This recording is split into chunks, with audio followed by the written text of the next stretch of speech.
जी नाज़रीन, मैं आपको अपने प्लेटफॉर्म पे खुशामदीद कहता हूँ। नाज़रीन, हम क्योंकि एजुकेशन सिस्टम के हवाले से एक सीरीज़ शुरू की हुई है, अभी हम जो क्रिश्चियन का एजुकेशन सिस्टम है उसके हवाले से हम बात करेंगे। क्रिश्चियन हमें पता है दुनिया के ऐसे सारे इंसानों को हम क्रिश्चियंस के नाम से याद करते हैं जो ईसा अलैहिस्सलाम पे बिलीव करते हैं। उनके जो ट्रिनिटी का अकीदा है, होली स्पिरिट का अकीदा है, उसको मानते हैं। हम उन्हें क्रिश्चियन के नाम से याद करते हैं। ठीक है, उनका 5-6 और भी उनके सेक्ट्स हैं, वो चाहे रोमन कैथोलिक हो, ऑर्थोडॉक्स हों, चाहे प्रोटेस्टेंट हों, लेकिन ये सारे जो ग्रुप्स हैं ये एक्चुअली ओवरऑल बिलोंग करते हैं क्रिश्चियनिटी से। इनका अपना एक एजुकेशन का सिस्टम पूरी दुनिया में मौजूद है। इनके हम यहाँ पे आपके सामने 7 डिफरेंट कंपोनेंट या फंडामेंटल कंपोनेंट आपके सामने पेश करने की कोशिश करेंगे। हमें पता है जब भी हम किसी एजुकेशन सिस्टम का, पर्टिकुलरली किसी रिलीजियस एजुकेशन सिस्टम की हम बात करते हैं तो उनके 7 पैरामीटर्स हैं जिसकी बुनियाद पे हम उस सिस्टम को स्टडी करते हैं। पहला, उसके कोर प्रिंसिपल्स क्या हैं, उनके फंडामेंटल बिलीव्स कैसे हैं, फिर उनका करिकुलम क्या है, उनके इंस्टीट्यूशंस किस तरह के और कौन कौन से हैं, उनको पैट्रनेज, उनकी एडमिनिस्ट्रेशन मैनेजमेंट, उनकी फंडिंग कौन करता है। फिर जो छठा है, उनके ग्रेजुएट्स को हम क्या नाम देते हैं और किस प्रोसीजर से वो ग्रेजुएट होते हैं। लास्ट वन, 7वां, इनका इम्पैक्ट क्या है, जो क्रिश्चियन एजुकेशन सिस्टम का पूरी दुनिया में इनका इम्पैक्ट क्या है। तो जो सबसे पहला इनका पार्ट है, जब हम क्रिश्चियन एजुकेशन सिस्टम की बात करते हैं कि इनके कोर एलिमेंट्स या कोर प्रिंसिपल्स कौन से हैं। हमें पता है जो क्रिश्चियनिटी है वो हज़रत ईसा अलैहिस्सलाम से स्टार्ट हुई और हज़रत ईसा अलैहिस्सलाम 6 या 4 बिफोर क्राइस्ट, उनकी अपनी पैदाइश से, ये जब हम BCE का नाम यूज़ करते हैं तो ये इसको बिफोर क्राइस्ट इरा का नाम भी देते हैं। कुछ लोग इसे बिफोर कॉमन इरा का नाम भी देते हैं, कुछ लोग इसे बिफोर करंट इरा का नाम देते हैं। तो इसका मतलब है कि करंट इरा से या जो कॉमन इरा से अप्रोक्सीमेटली 4 या 6 साल पहले हज़रत ईसा अलैहिस्सलाम इस दुनिया में तशरीफ़ लाए। जब वो दुनिया में तशरीफ़ लाए तो अप्रोक्सीमेटली वो 32 ईयर्स तक दुनिया में रहे और 30 आफ्टर क्राइस्ट या आफ्टर करंट एज वो दुनिया से तशरीफ़ ले गए। तो बैतुल्लहम में, यरूशलेम में, फ़लस्तीन में उनकी पैदाइश हुई, जो आजकल इसराइल का बैरल पार्ट है। वहाँ पे वो पैदा हुए और हम उन्हें ईसा अलैहिस्सलाम के नाम से याद करते हैं, लेकिन जो क्रिश्चियनिटी है वो उन्हें जीसस के नाम से याद करती है।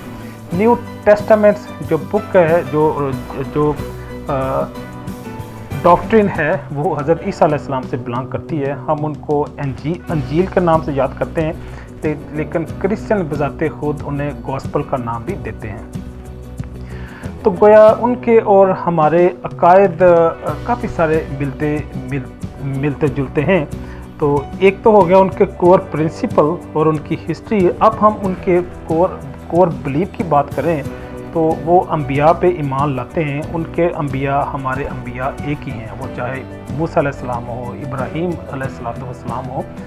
फिर हमारी बुक्स भी एक हैं, वो कुरान पे यकीन नहीं रखते, लेकिन हम तो खैर कुरान को आखिरी किताब समझते हैं अल्लाह की, लेकिन उससे पहले की वो सारी किताबों पे ईमान रखते हैं। न्यू टेस्टामेंट, ओल्ड टेस्टामेंट पे वो बिलीव करते हैं, वो चाहे ज़बूर हो, अंजील हो, तौरात हो, इन तीनों बुक्स पे वो बिलीव करते हैं। फिर वो फरिश्तों पे ईमान रखते हैं और आखिरत पे ईमान रखते हैं। गोया उनके चारों ईमानियात हमारी तरह ही हैं, लेकिन वो पार्शल हैं। हमारा अल्लाह, हम अल्लाह को एक मानते हैं, लेकिन वो उसकी तसलीस में मानते हैं। तसलीस मीन ट्रिनिटी पे मानते हैं। वो गॉड, होली स्पिरिट और सन को खुदाई में, रबूबियत में शरीक करते हैं, लेकिन हम उसके कायल नहीं हैं। और इसके साथ साथ वो ईसा अलैहिस्सलाम को सन ऑफ गॉड मानते हैं, लेकिन हम अल्लाह का नबी, अल्लाह का पैगंबर मानते हैं। इसके साथ साथ वो एंजल को मानते हैं, हमारा भी अकीदा ऐसा ही है। वो लाइफ आफ्टर डेथ को मानते हैं, हमारा भी अकीदा यही है। तो गोया ये उनके फंडामेंटल बिलीव्स हैं। उनका ट्रिनिटी पे यकीन है, हम ट्रिनिटी को नहीं मानते। फिर उनकी रिजरेक्शन या अनेस्थेसिस या री इनकारनेशन पे भी वो यकीन रखते हैं कि इंसान जो है वो मरने के बाद एक नई ज़िंदगी की शक्ल में आता है, लेकिन हम बहरहाल उस पर यकीन नहीं करते, आएगा या आता है, हम इस बिलीव पे कायल नहीं है। करिकुलम क्या है?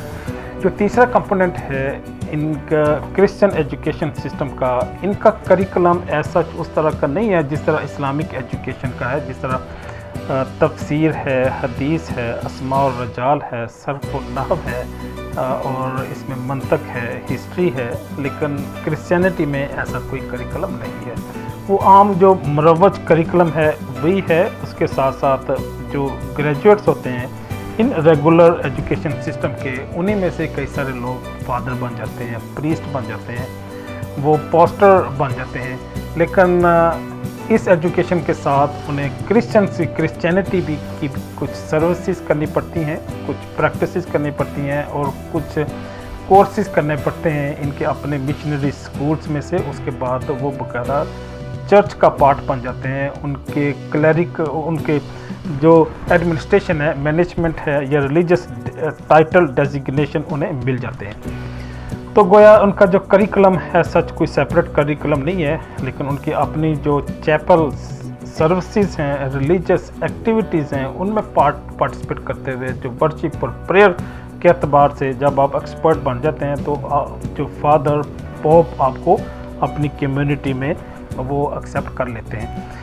इनके इंस्टीट्यूशन मैंने आपको बताया कोई डिफरेंट इंस्टीट्यूशन नहीं है, वही रेगुलर इंस्टीट्यूशन है। सिर्फ ये है कि इनकी सेमिनरीज या थियोलॉजिकल स्कूल्स हैं जहाँ पे कुछ एडिशनल कोर्सेज करने के बाद ये बाकायदा जो क्रिश्चियनिटी के एक्सपर्ट बन जाते हैं। इनकी पैटर्नेज, मैनेजमेंट और फंडिंग कहाँ से होती है? हाँ, इनकी फंडिंग गवर्नमेंट से भी होती है। इनकी फंडिंग इनकी अपनी ऑर्गेनाइजेशन, एसोसिएशंस भी हैं और कई सारे ऐसे बिजनेस इंस्टीट्यूशंस भी हैं जो इनकी फंडिंग करते हैं। फिर एक अच्छी खासी अमाउंट डोनेशन में इन्हें आती है और मिशनरी स्कूल्स और मिशनरीज कई सारे और प्रोजेक्ट पूरी दुनिया में चल रहे हैं जो अपने रिसोर्सेज खुद से प्रोड्यूस करते हुए इस एजुकेशन सिस्टम को भी फंडिंग करते हैं और इसको हेल्प आउट करते हैं। तो गोया डोनेशन का, इनका ट्रस्टीज़ का, ऑर्गेनाइजेशन का, businesses, not for profit organisation contribute करती हैं, जिसकी बुनियाद पे ये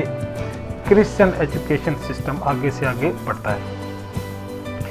इनके ग्रेजुएट्स को हम पास्टर भी कहते हैं, मिनिस्टर भी कहते हैं, ये मिशनरीज भी बनते हैं, ये पोप और फादर भी होते हैं जो चर्च में अपना जो भी इन्हें रोल असाइन होता है वो अपना रोल परफॉर्म करते हैं। इनका इम्पैक्ट क्या है? अगर आपने इन क्रिश्चियन एजुकेशन सिस्टम का इम्पैक्ट देखना है तो आपको पूरे यूरोप का मुताला करना होगा। अगर आप वेटिकन सिटी में जाएं, आप रोम में जाएं, अगर नॉर्थ अमेरिका में कई सारी ऐसी कम्युनिटीज़ हैं, वहाँ पे अगर आप जाएं तो आपको इनके एजुकेशन सिस्टम का डीप लेवल पे स्टडी करने का मौका मिलेगा। अपने प्रिंटिंग प्रेस हैं, सफिशेंट रिसोर्सेज हैं और बड़ी खूबसूरत कम्युनिटी है हमारे, क्योंकि जो मुस्लिम और क्रिश्चियंस ये मिलते जुलते लोग हैं, तो मुझे बड़ा करीब से इन्हें देखने का मौका मिला और मैंने इन्हें बड़ा इंसान दोस्त, नेक दिल लोग महसूस किया और बग़ैर किसी लालच के, बग़ैर किसी मफाद के भी लोगों की हेल्प और मदद करते हैं। तो गोया ये तो इनका एक पॉजिटिव पहलू है, लेकिन इसी क्रिश्चियनिटी का एक नेगेटिव पहलू भी है जो हम देखते हैं कि इराक की वार की सूरत में हमने देखा। हमने इनका रोल बोस्निया में देखा, सर्बिया में देखा और पूरी जो सलीबी जंग थी इसी क्रिश्चियनिटी की भी मैं समझता हूँ कि मिस इंटरप्रिटेशन की बुनियाद पर बर्पा हुई और इस्लाम और क्रिश्चियनिटी की कई साल तक जंग जारी रही। गोया जो बात बताने वाली है वो ये है कि क्रिश्चियन एजुकेशन सिस्टम अपनी जगह पे अपने खदो खाल के साथ, अपने एक मखसूस शेप और स्ट्रक्चर के साथ मौजूद है और ये परफॉर्म और डिलीवर भी कर रहा है। इजाज़त चाहूँगा। अल्लाह हाफिज़।